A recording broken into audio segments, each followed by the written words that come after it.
లోకం తీరు ఎలా ఉంటుందంటే, మనం బాగుంటే వాళ్ళకేంటి అంటారు. అదే మన జీవితం బాగలేకపోతే వాళ్ళ జీవితాలు అంతే అంటారు. కష్టం వచ్చినప్పుడు అన్నవాళ్ళు ఎవరు చేయందించరు సరికదా!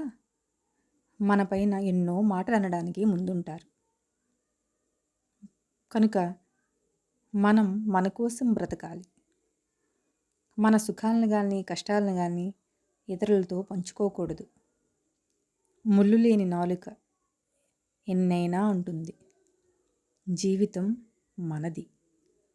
మనం ఆత్మస్థైర్యంతో బ్రతకడం నేర్చుకోవాలి.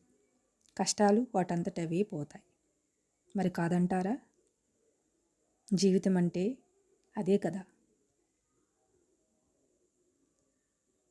Please subscribe my channel. Like చేయండి, షేర్ చేయండి.